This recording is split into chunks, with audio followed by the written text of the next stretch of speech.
just as he has for the rest of the country. And of course, we should never forget that he's also an Igbo chief. See how it turned out. His attire complete with cap and the elephant tusk.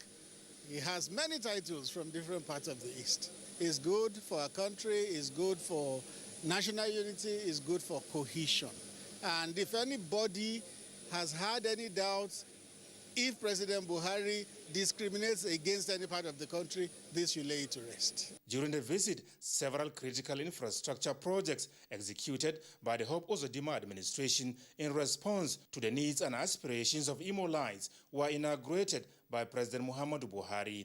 These include the Naze, Nekede, Ihagu Link Road, balloon-driven flood control tunnel at Dick Tiger Road, Amokohia, Egbede bypass, named after an elder statesman in the area, Chief Emmanuel Onyewu, as well as the newly constructed state-of-the-art Executive Council chambers.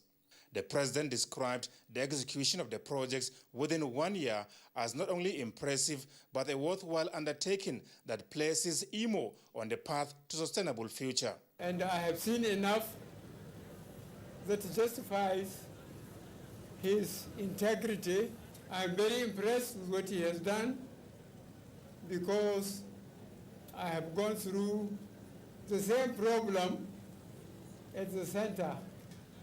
Infrastructure is what will enable the people to mind their own businesses.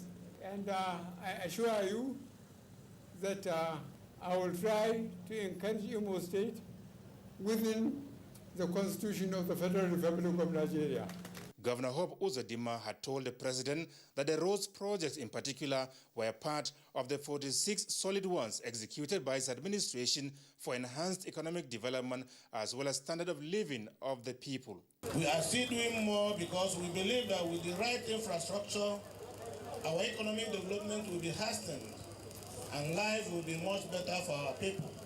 Our aim is to build a mini Nigeria in Imo State, where everyone will have sense of not only belonging, but unfettered accommodation.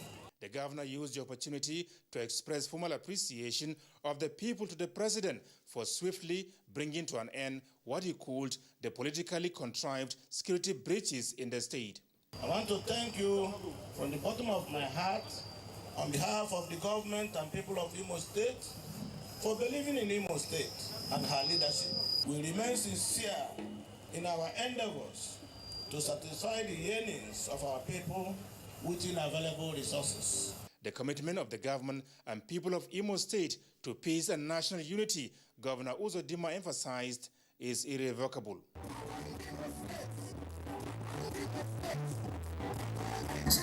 From Owerri, Imo State, Adamu Sambu, NTA News.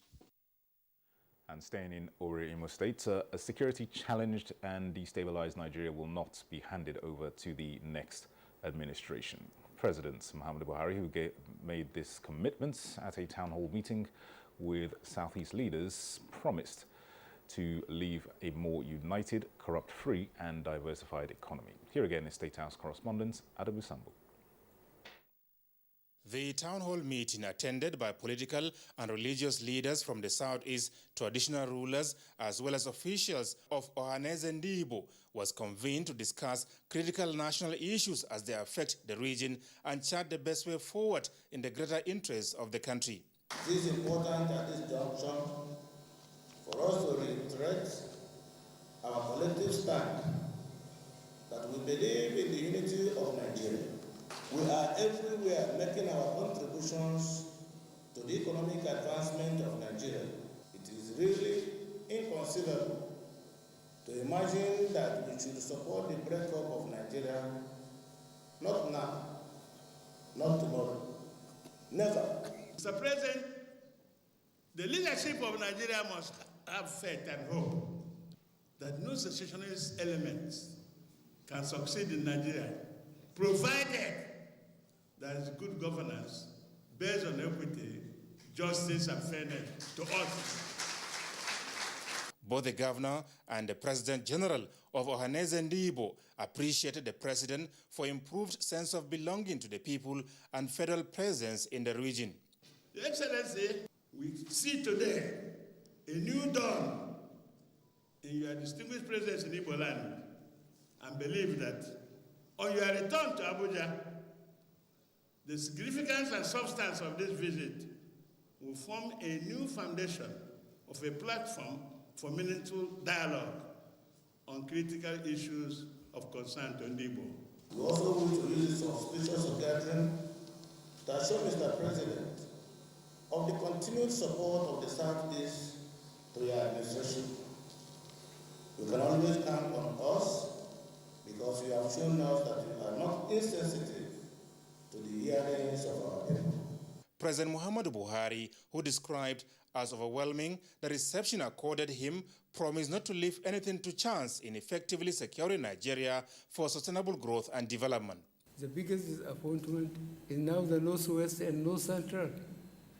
People without ethnicity, without religious thing, are killing each other and stealing each other's property. And I would like to be remembered as a person who stabilized this country. If there is no security, there is nothing anybody can do, no matter how much he tries or how much initiative he has.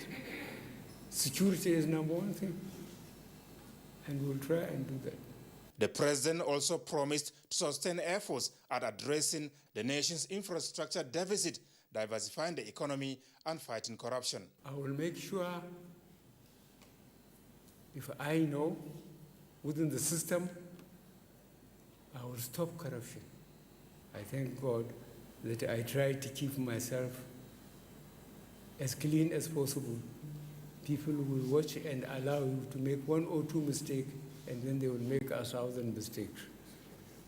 I will do my best to make sure that Nigerians that try hard succeed in their efforts. President Buhari described as unthinkable that some Igbos can contemplate secession from Nigeria, saying everyone will be better off if the nation remains united. We are going to do the roads, we are going to do the rails, and we are going to stabilize power so that we can realize our potentialities.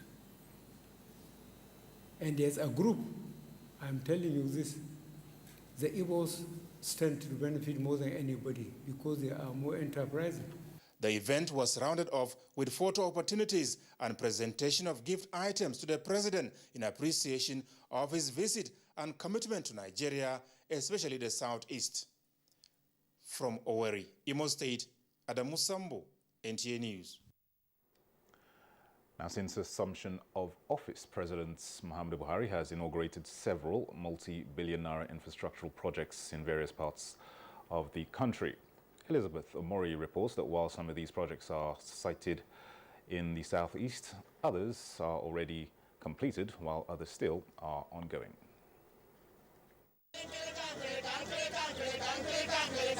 These women have reasons to dance and welcome President Muhammadu Buhari to their states.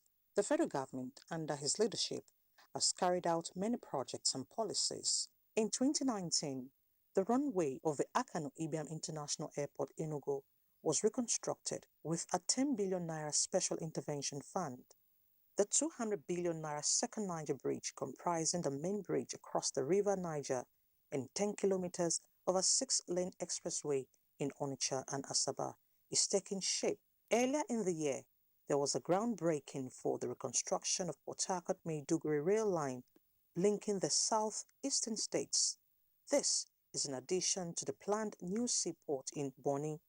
In the education sector, one of the first EEP projects to be completed and launched was the 2.8 megawatts solar power plant at Alex Ekweme Federal University in Ebonyi State to promote clean and reliable energy among Nigerians. President Buhari also approved the establishment of the new College of Education in Usu, Ebonyi State, a new Federal Polytechnic in Ohodu, Enugu State, and a new Federal Science and Technical College in Amuzu, Ebonyi State. The Ariara Market, Aba IPP, supplying electricity to 4,000 shops in the market, was also completed.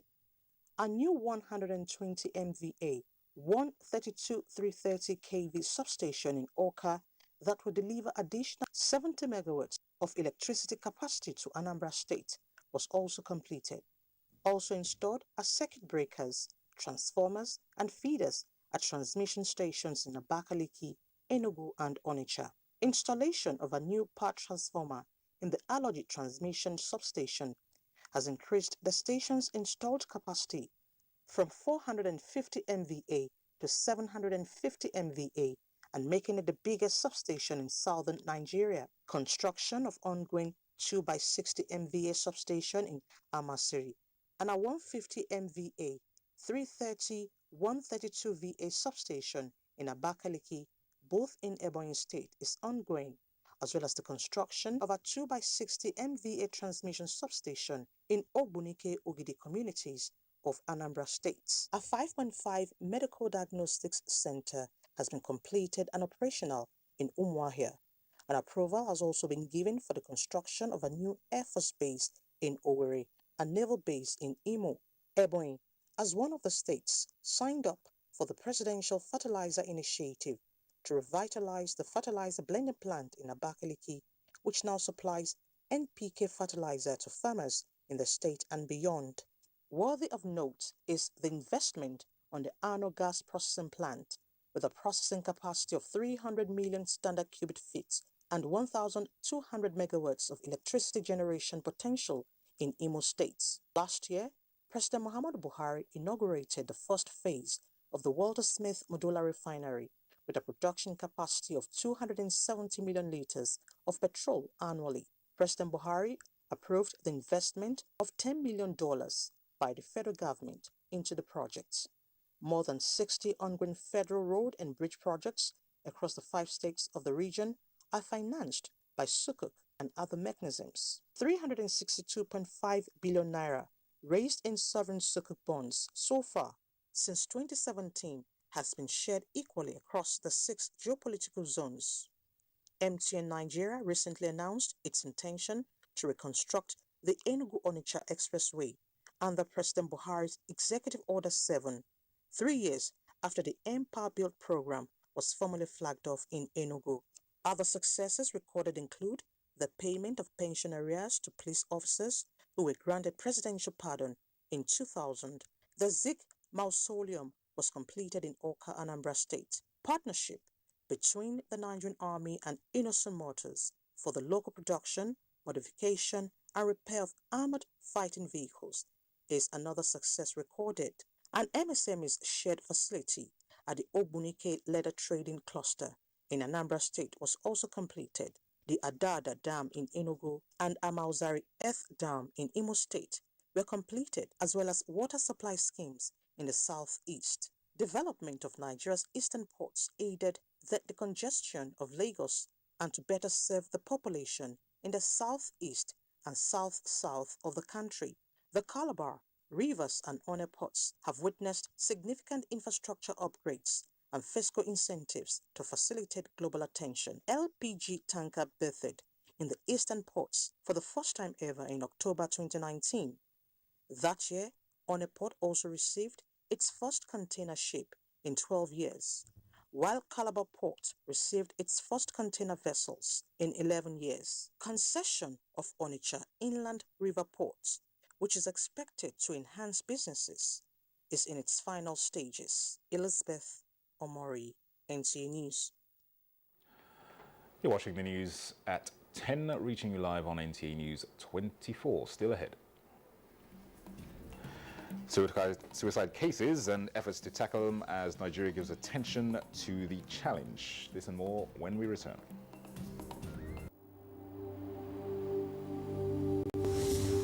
For now, the best and most efficient way to avoid getting infected is through regular hygienic and sanitary practices, as well as social distancing. As individuals, we remain the greatest weapon to fight this pandemic. By washing our hands regularly with clean water and soap, disinfecting frequently used surfaces and areas, coughing into a tissue or elbow, and strictly adhering to infection prevention control measures in health facilities, we can contain this virus.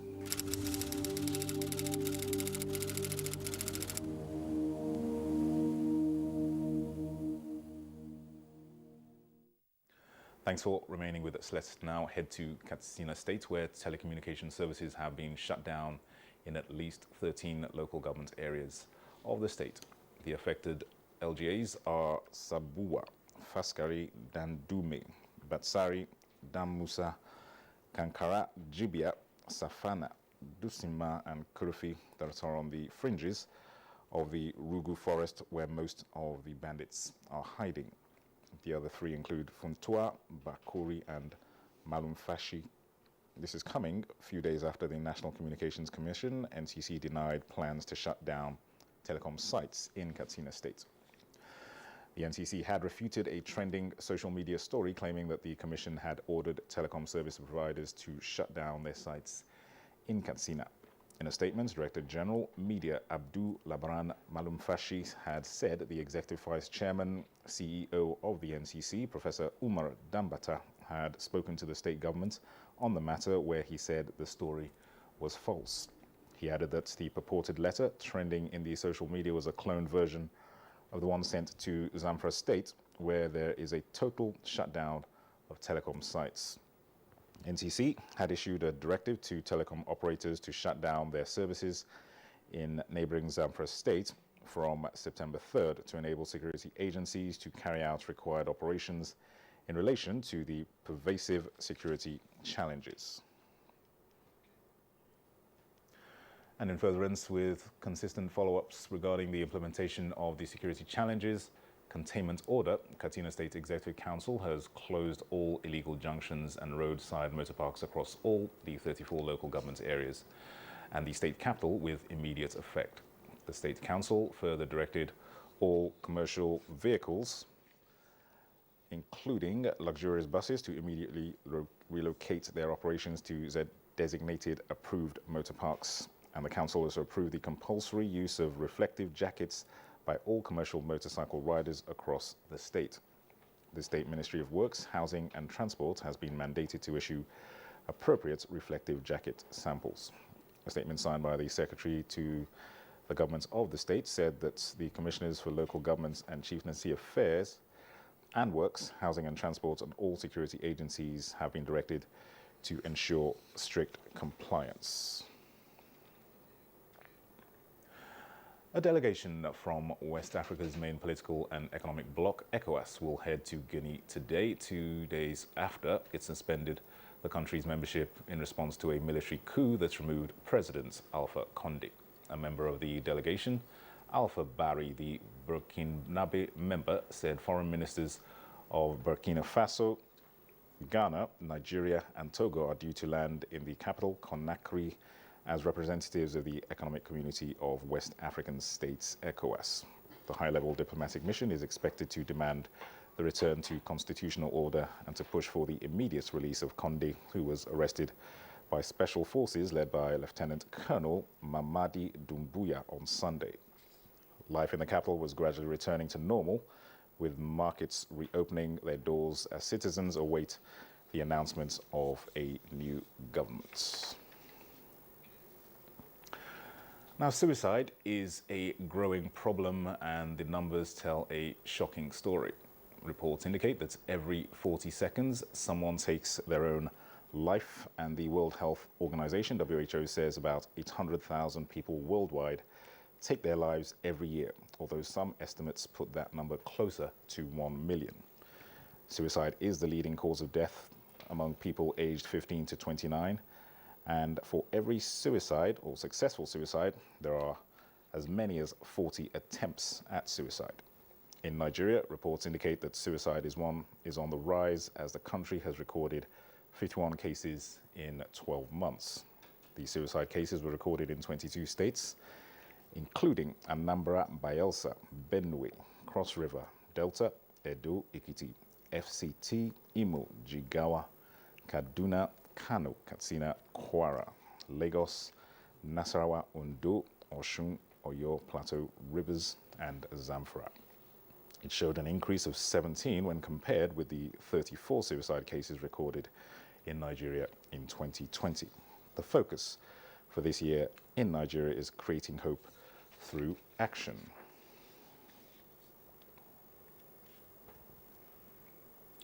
All right, now joining us via Zoom to speak on the efforts targeted at preventing suicides in Nigeria, we have Dr. Jibril Abdulmalik, consultant psychiatrist and founder at CEDO Foundation.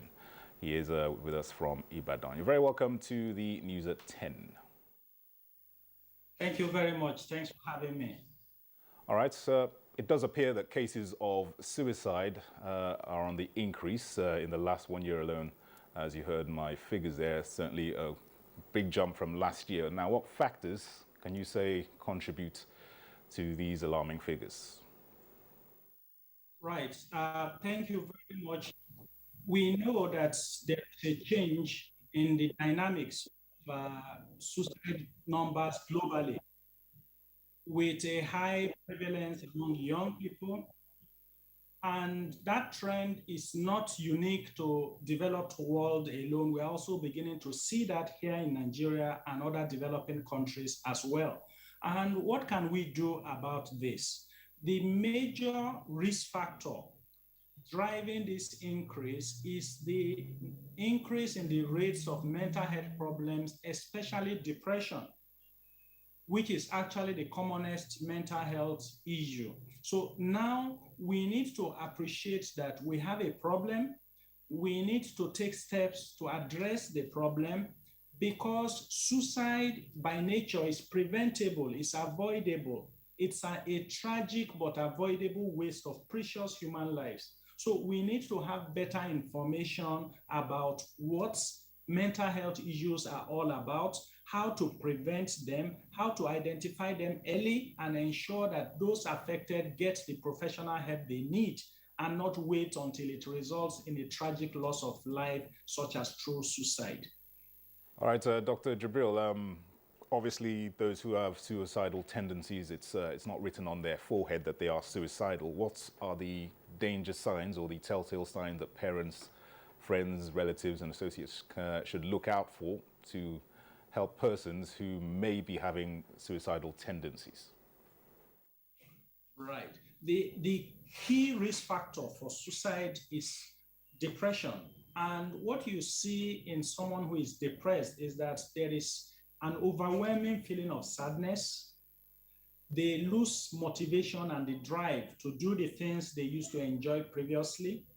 And then they feel like they don't have energy. Even to get out of bed is too much trouble, right? To take care of themselves, to go to class, to do basic things, it looks like it requires superhuman effort to do basic things.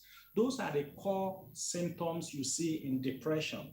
Depression is subtle because it's not written on the forehead, as you rightly said, and you need to already have a close relationship with someone so that you notice when things are going differently. There's a change in their usual pattern of behavior. So you may see that they have feelings of guilt and they keep saying, oh, all the things that have gone wrong is my fault. I'm useless. Nobody's going to miss me if I'm no longer here. I'm not good enough, and maybe crying very easily, sleeping poorly, having difficulties concentrating on things they should be able to do normally, like their studies, like their work productivity will nosedive. So these are basic things. But if you are not already close to someone, you will not notice these subtle changes. You will miss it. And so that's why even family members may then feel guilty. Why did I miss this? How come I didn't know? We need to go the extra mile, talk to our children, especially adolescents and teenagers, find out what's going on in their life, what are their challenges, how are they feeling, our spouses, our close friends, our colleagues at work. Let's go the extra mile to show that we care and we want to know how they are doing, so that when they have difficulties, they can call on you, or even if they don't tell you, you can pick it up. All right. And then offer them a shoulder to lean on. Yes. All right, Dr. Jibril Abdulmalik, consultant psychiatrist. and founder at Asido Foundation. Thanks for taking the time to be with us and give us some of your analysis on this. Thank you very much. Thank you very much. All right, you're on to the news at 10 on NTA News 24. Stay with us. We'll take another break. We'll be right back. For now, the best and most efficient way to avoid getting infected is through regular hygienic and sanitary practices, as well as social distancing. As individuals, we remain the greatest weapon to fight this pandemic. By washing our hands regularly with clean water and soap, disinfecting frequently used surfaces and areas, coughing into a tissue or elbow, and strictly adhering to infection prevention control measures in health facilities, we can contain this virus.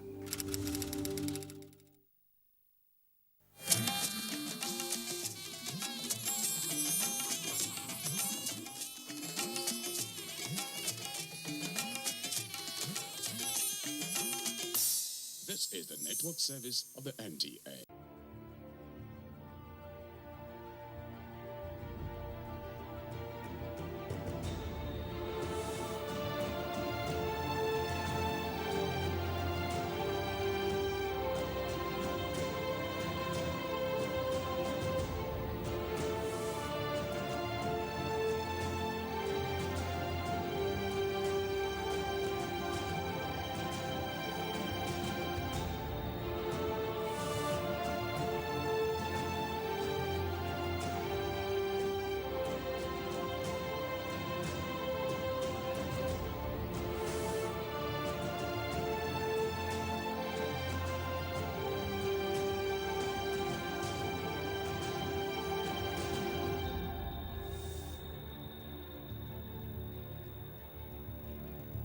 Nigerians living and working in the United Arab Emirates can now have a breather as the UAE ambassador to Nigeria clarifies on the issuance of ban of work permits for Nigerians living and working in that country. More details to come shortly. And the Nigerians in Diaspora Commission, NIDCOM, has been applauded for her robust engagement with Nigerians in the diaspora. You want to know who made that commendation? Well, you just have to stay tuned. And a cultural fusion between Nigeria and the United States of America is underway. Welcome to your favorite program, The Diaspora, and I am your host, Koinsola Adetumbi. Please stay tuned.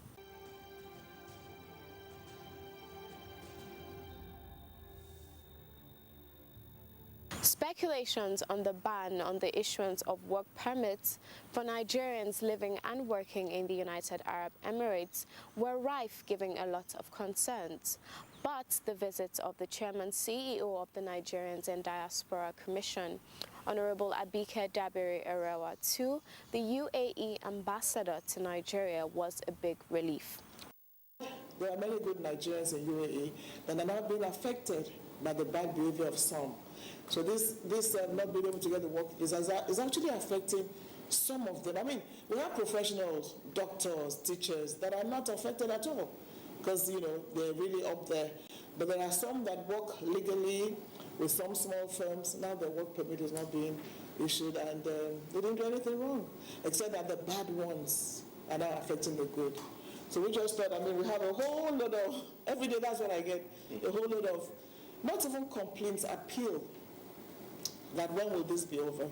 Because if you had a job good, legally, but if your work permit is not renewed, then you have to leave the job. Then where do you go to? And the firms still want to. So we just thought we should take it up with you and find out the actual situation and see whether, you know, whatever can be done. I mean, we can't dictate to you. And then what is happening again is that Nigerians in the UAE are now mobilizing, you know, drain out the bad ones. They've been having conferences, they've been coming together to say, listen, you cannot spoil our name. UAE has been very good to us, you cannot spoil our name. And that's what we've been telling them. So they're doing that now, they're having conferences, talking to one another, and they are saying that if we say a bad Nigerian, we will be the ones to expose you. So we just felt we should ask you exactly what is the situation and what do we tell them? There has been no official restriction on Nigerians. From what I believe as an official position from the UAE, UAE is a very welcoming country. We have no discrimination against any nationality. Everyone is welcome to come and to work, to contribute, to transfer their business to the UAE, work with the UAE, either trade and investment, and go for tourism. We have a lot of Nigerians where we are proud that we have a huge number of Nigerian nationals who go there for tourism, for medical tourism, for employment, for studying and education. And some of the elite professionals in Nigeria are also involved in good positions in the UAE, in the medical, engineering, university professors, and we truly appreciate that. And we will continue to always find a solution to any consular issues. I conveyed this message to Ambassador Bolaji, the consular director in the Ministry of Foreign Affairs and the permanent secretary in the Foreign Affairs. We have no, at all, it's not a generalized thing as it is depicted in the social media. That is good news, because what we hear is, oh, you deliberately stopped issuers of work permits to Nigerians, and we're glad to hear that. We communicate that message to our brothers and sisters. And also tell Nigerians in the UAE that when they see anybody behaving badly, they are the ones that should stop it and warn their colleagues, and so that the bad may not affect the good. So it's very reassuring news, Your Excellency, and we look forward to continue strengthening relations between. I'm more than happy. Yes, thank you very much. Thank you for the clarification. We hope the bond between the two countries be strengthened. Now, the Tanzanian High Commissioner to Nigeria, Ambassador Benson Alfred Bana, has commended Nigeria's frontline strides in her engagement with her diaspora for nation building. He stated this when he visited the chairman CEO of the Nigerians and Diaspora Commission, Honorable Abike Dabiri Arewa, in Abuja. Please watch. The relationship between Nigeria, this relationship existed since 1972. We cannot dent it. We had common positions with Nigeria in the African liberation struggles, liquidation of apartheid in South Africa. We have never differed in any way with our colleagues in Nigeria. We have never differed on matters of interest. The Nigerian foreign policy interests are very well, they resemble very much the Tanzanian foreign policy agenda. Indeed, be it at the United Nations, be it at the African Union, and within our bilateral ties. So anything that would dent a relationship is not permissible. And I think you went the extra mile of trying to rework the Joint Permanent Commission that will address these substantive issues. You ask even investors, key investors in Tanzania from Nigeria, namely Honorable Haji Dangote, Sahara Group, UBA Bank, GTB Bank. Nobody would argue that we have faced the difficulty in investing in Tanzania, Commission and Dar es Salaam. Thank you very much for that. Tanzania is a beautiful country, and we thank you for visiting us. And we also thank you for your kind words. And really, we'll be glad to share with you what we've been able to do with our diaspora. But I think the first gratitude is to the President himself, President Muhammadu Buhari, who we describe as the #1 diaspora champion. Everywhere the President travels to, he meets Nigerians abroad. So that was the first thing we did, so that they know that the President will be meeting with them. They will exchange ideas, share, ideas, and have a conversation. So that is one of the very first things I know that we can share with you. Meeting with your diaspora at the highest level has given our diaspora a sense of belonging and a sense of being part of, even being at home. And then we thank the Parliament, of course, for passing the Diaspora Commission bill into law. So now we have a Diaspora Commission Act, which led to setting up the commission, of which I became the pioneer chairman of the commission. So number 2 is that I think you also should have an agency that should be able to strictly deal with your diaspora. I think that helps a lot. And you see, it's not about the number, it's about what they're able to do. So what we tell our diaspora is, it doesn't matter where you are, It's about what you can do and what you are doing with your country. And Your Excellency, I'm glad you also noticed that we have bad stories about Nigerians abroad, and you know that. But we have too many good stories. So we said to ourselves that nobody will tell our stories but ourselves. And by telling their stories, letting the whole world know, Nigeria has just done this, Nigeria has just done that, inspires every one of us. So that even when you hear the bad story of somebody did a drug, it's not of any significance. One person does something bad, I'll give you 10,000 doing great things.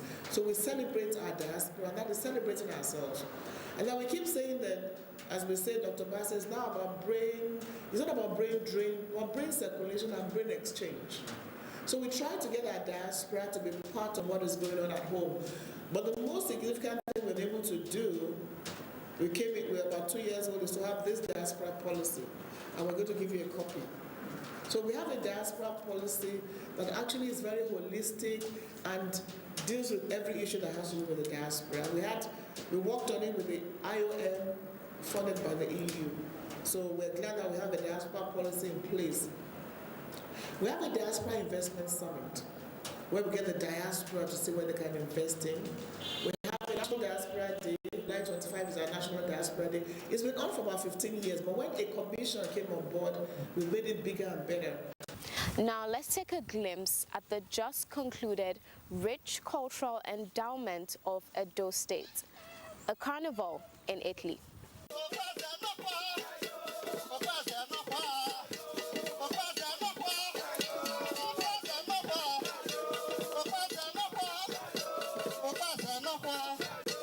Nigerian's ambassador to Italy, Mfawa Abam, has pledged to push for the establishment of a Nigerian Cultural and Information House in Italy to further promote the country's rich culture.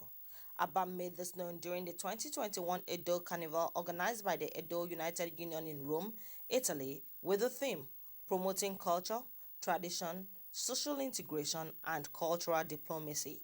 Abam urged Nigerians in Italy and in other countries to remain united, law-abiding in their host countries. He commended the Italian government for its hospitality and providing favorable living conditions for Nigerians. The embassy will not relent in its effort to collaborate with any cultural group in promoting our rich culture, and in particular to our Italian friends. It is my intention, therefore, to open discussions with our culture and information and relevant Italian authorities to work out the possibility of having a Nigerian cultural and information here in Italy during my tour of duty. This, I believe, will afford our children born here to learn about our culture. In addition, such will also assist Italian students interested in Africa to have a practical appreciation of our culture.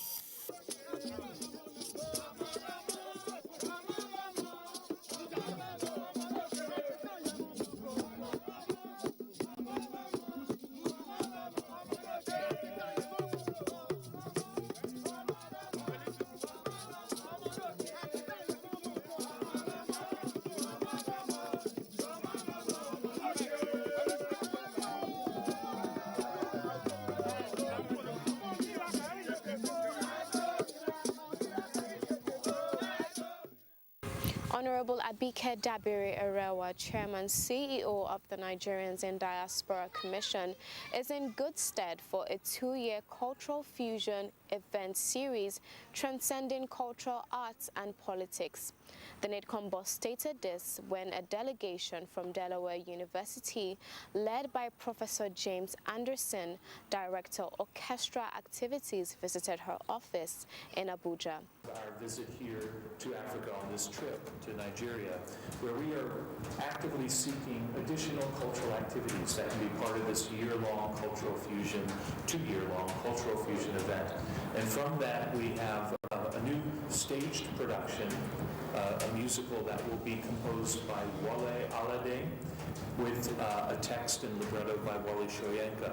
And that would be something in collaboration, a partnership with the University of Ife and the University of Delaware. So we would come to Ife and perform, they would come to the University University of Delaware and formed this joint collaboration. The first thing that led me to this idea of cultural fusion, because previous concert tours that I've done have been structured differently. This one, really what kicked it off was an initial exploration of the project in South Africa, which would have been more traditional with a Western classical orchestra and Western classical style orchestra from South Africa, we paired. That didn't quite take off as fast as I wanted, and that's when I met Wale Adegunja at a conference sponsored by Senator Chris Coons called Opportunity Africa, and is co-sponsored by the U.S. Global Leadership Coalition. And at that conference, I spoke with Wale and I told him about this idea. I have an ambition to take an orchestra to all 7 continents. I don't know how we're going to do Antarctica, that's the hard one. But Wale said, instead of South Africa, why not Nigeria? And at that moment, that was back in 2016, I said, well, I don't know that much about Nigeria. I know it's the most populous country in Africa. I know it's the largest economy, but culturally, I didn't know anything. And I've learned in my career that I'm not afraid of that. I'm not afraid of not knowing, because it becomes a journey of discovery. And as I started to learn about the Nigerian culture, the first major artist that came to my attention was Fela Kuti. And Fela represents what is the core now of this project, this idea of fusion. He took jazz and paired it with highlight, apala, juju, reggae, rock and roll. All these different elements came in and fused together to form Afrobeat. And Afrobeat now is a distinct, recognizable genre.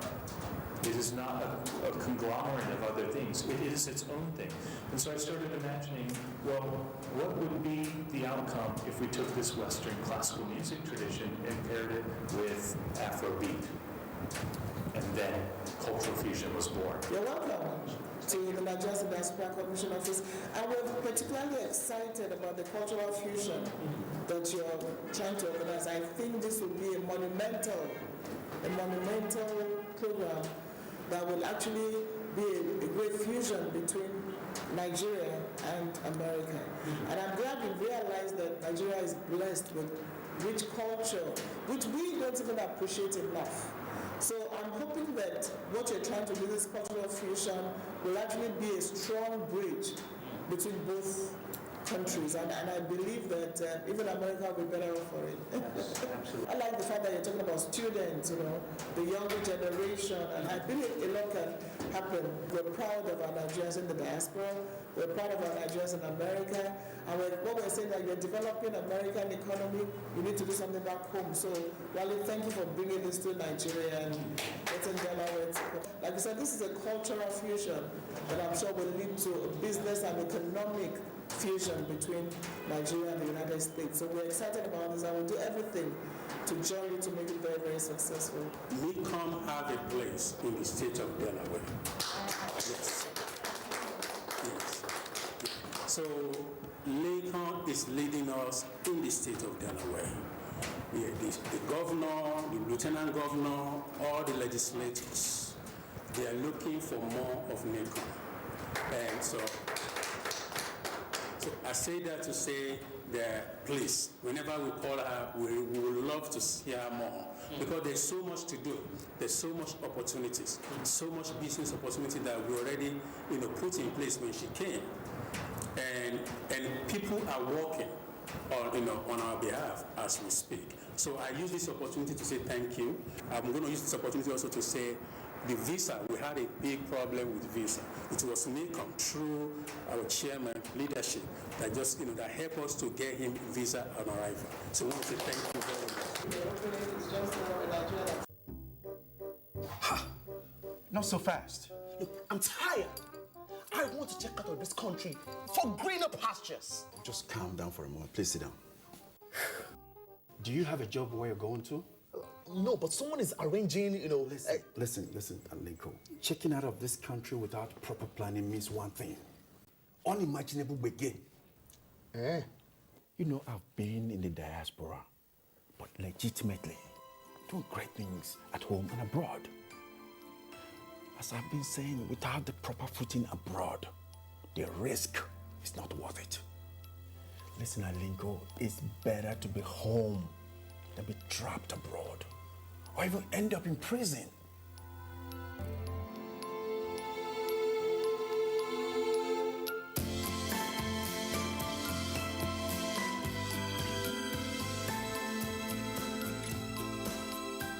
Remember, if you must travel, travel legitimately. The Chairman CEO of the Nigerians in Diaspora Commission, Honorable Abike Jabiri Erewa, has commended the Nigerian Institute of Public Relations, NIPR, for coming up with a citizens summit to promote national integration, peace and security. She urged NIPR to use the proposed peace summit to focus on diaspora components, particularly the second and third generation diaspora, for nation building. Enjoy the interaction. The Nigerian Institute of Public Relations worried at the trend and realizing that at the core of the problem of the country is probably the breakdown of communication among the component parts, decided that we needed to put a stop. We needed to come up with a process that will actually change the narrative.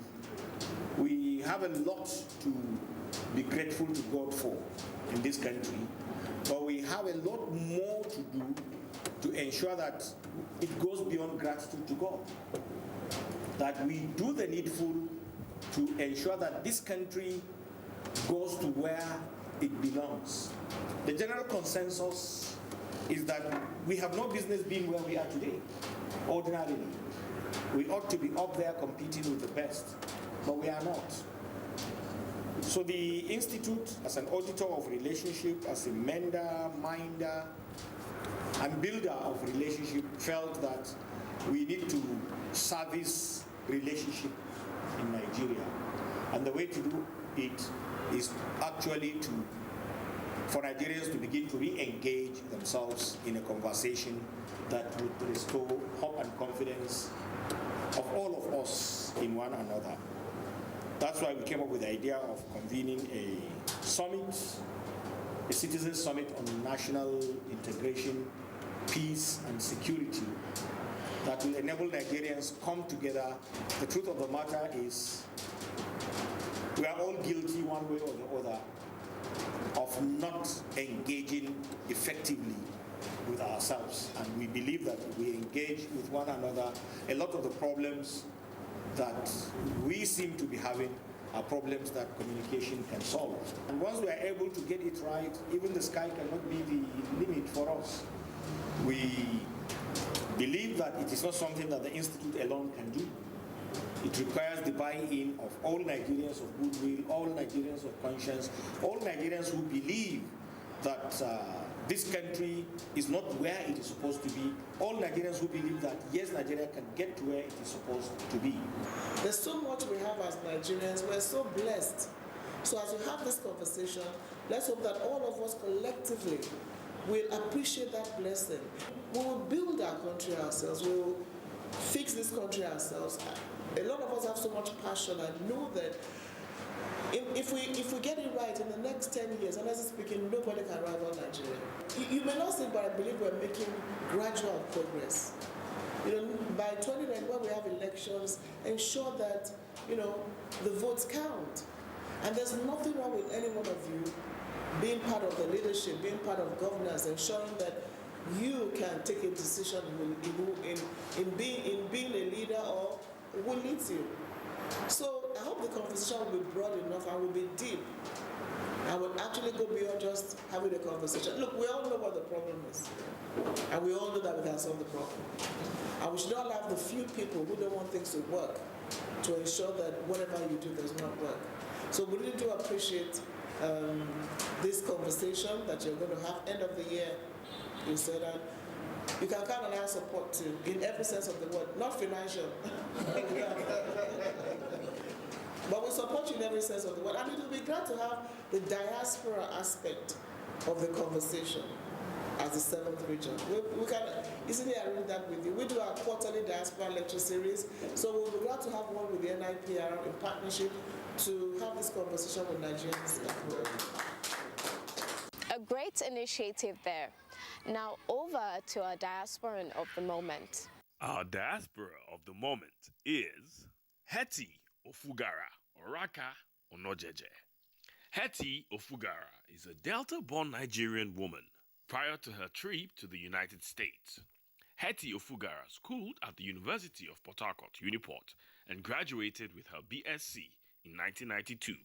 After then, she went on to complete her MS in the United States from the University of Maryland before completing her MBA in Marketing Management from the class of 2008. She has become the first black female to be promoted to commander of a U.S. Navy ship, a rare feat indeed. Congratulations. We celebrate you as our diaspora of the moment. Thank you for staying all through the program. We hope it's been worth your while. And in case you have anything to share with us, please do not hesitate to do so, as we expect feedback on our show. Remember, you can reach us on all our social media platforms. On Facebook at Nigerians in Diaspora Commission, on Instagram at nidcom_gov, on our YouTube page at nidcom_gov, and on our website at www.nidcom.gov.ng. You can also join us on DSTV at NTA Network on Friday at 10:30 a.m., on NTA International on Tuesday at 6 a.m. and 10:05 p.m., on NTA News 24 on Friday at 2:30 p.m., and on Sunday at 10:30 a.m. You can also join us on WAP TV on Thursdays at 9 a.m., and on WTV on Wednesdays and Sundays at 8 a.m. And you can join us on Ben TV London at 4:30 p.m. on Saturday. I remain your host, Koinsola Adetumbi. See you next time.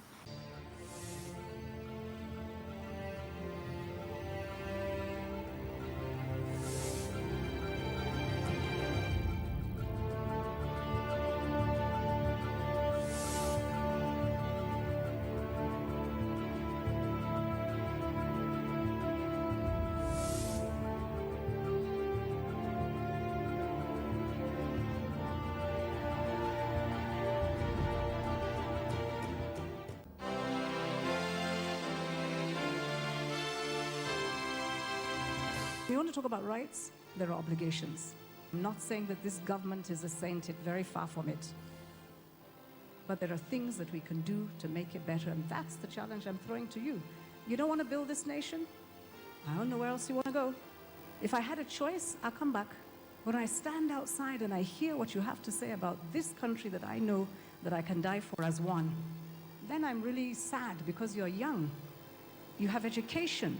You have tools. You have a huge future ahead of you. And you're condemning yourself before you started on that journey. So please don't do that. Please don't.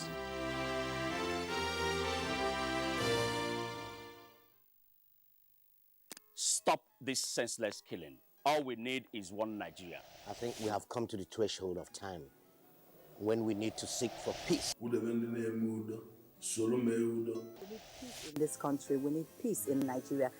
And together, we can pull through. No matter where you come from. Hausa, Igbo, or Yoruba. We cannot achieve a better Nigeria by fighting. Let us stand together in brotherhood and solidarity and strive for peace. And not because of their tribal or their religion or whatsoever background.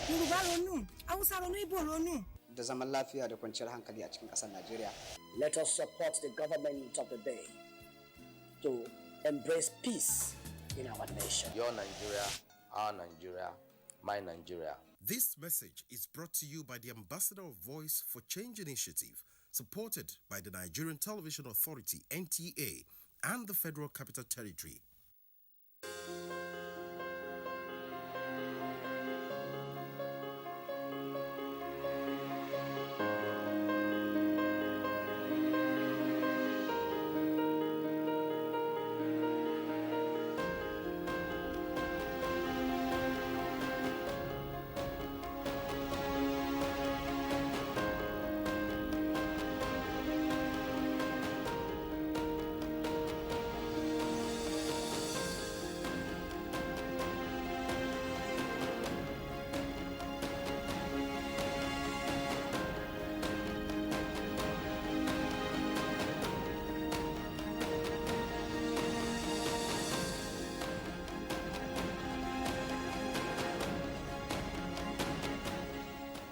this.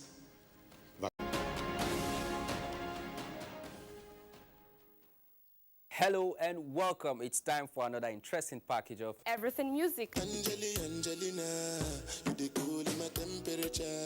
If you call, I go come deliver. This is Talking Movies. In times of old, the world was full of wonder. No! Stop it! Welcoming you to your weekend for today. Arise, O compatriots. It's time to use our voice. Beyond Six Packs. Bills. Pay the bills. Keep paying my telephone bills. Keep paying my bills. Welcome to Gallery.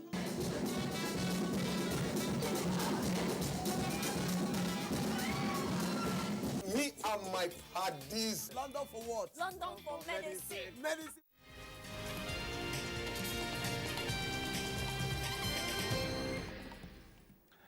Hello again, here is the news and brief. I'm Dennis Adegunloye. Telecommunication services have been shut down in at least 13 local government areas of Katsina State. And these affected states or local government areas are Sabua, Faskari, Dandume, Batsari, Damusa, Kankara, Jibia, Safana, Dusima, and Kurifi, that are on the fringes of the Rugu forest where most of the bandits are hiding.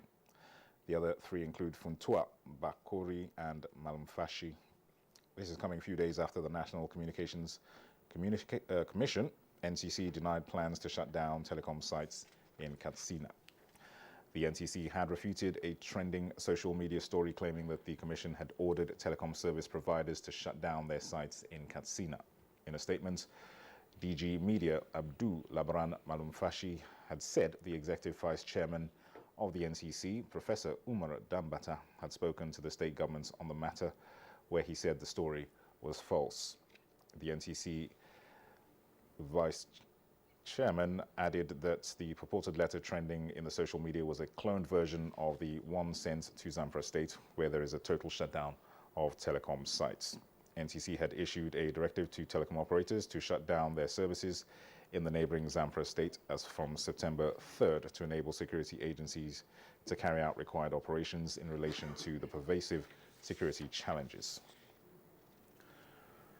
Katsina State's Executive Council has closed all illegal junctions and roadside motor parks across all 34 local government areas and the state capital with immediate effect.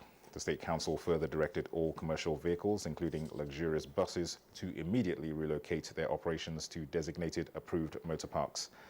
And the Council also approved the compulsory use of reflective jackets by all commercial motorcycle riders across the state. The State Ministry of Works, Housing and Transport has been mandated to issue appropriate reflective jacket samples. A delegation from West Africa's main political and economic bloc, Ecowas, will head to Guinea today, 2 days after it suspended the country's membership in response to a military coup that removed President Alpha Condé. A member of the delegation, Alpha Barry, the Burkinabe member, said foreign ministers of Burkina Faso, Ghana, Nigeria, and Togo are due to land in the capital, Conakry, as representatives of the Economic Community of West African States. The high-level diplomatic mission is expected to demand the return to constitutional order and to push for the immediate release of Condé, who was arrested by special forces led by Lieutenant Colonel Mamadi Doumbouya on Sunday. Life in the capital has gradually returned to normal, with markets reopening their doors as citizens await the announcement of a new government. Well, those are the stories trending at this hour. Many thanks for watching. More news are coming your way at 1 p.m. and good morning.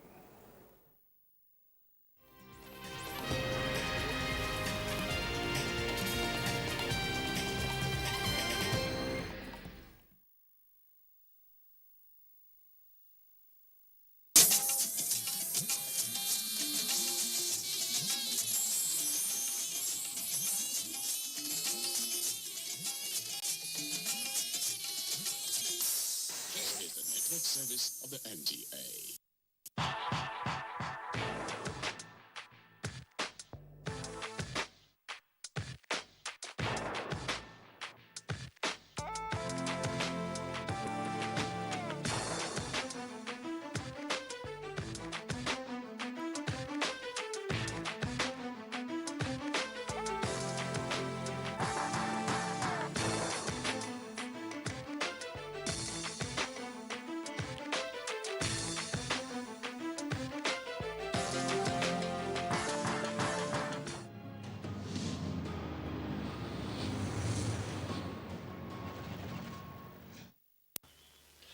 Congratulations to all Nigerians on the victories of the Super Eagles.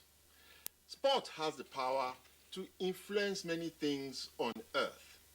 Many nations are appreciating its power to change their environment and their societies. What is not so common is sport as a diplomatic tool for governments and countries. Now, for the first time in African history, Nigeria is establishing a sports diplomacy section at the Nigerian Institute of International Affairs to study, document, and examine the efficacy of sports as a diplomatic tool. The plane of implementation of this program at the NIIA has already taken off. This is the diet on the Sports Parliament tonight as we take sports conversation to a new dimension. I am Segun Odegbami, Speaker of the Sports Parliament, coming to you live on Africa's largest television network. Sitting in Parliament with me tonight are the maverick Onome Obrute in the studio. Thank you for having me, Africa. Good to be here. Dr. Kweku Tando. Mr. Speaker, I'm joining you all the way from the OC, Enugu. Wow, Adenike Keenan. She is in Ibadan, Abekuta. Adenike. I am in Iferremo. Just joining all the way from here. Hello, Nigerians. Hello, Africa. Pardon, we have Wahid Ekun. Yeah, I'm very pleased to be on the program tonight. It's going to be an exciting program for all of us.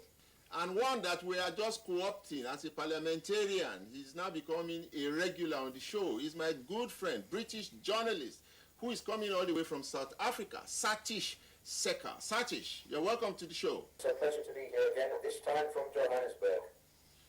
Fantastic.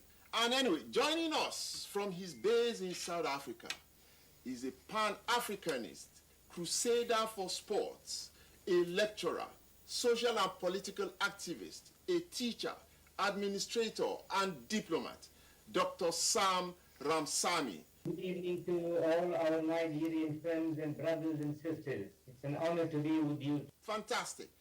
And from the Nigerian Institute of International Affairs, NIIA, is another very, very special guest.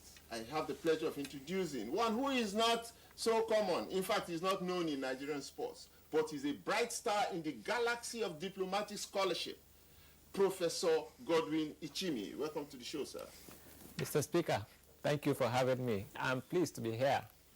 Fantastic. So we are going to have a great conversation tonight.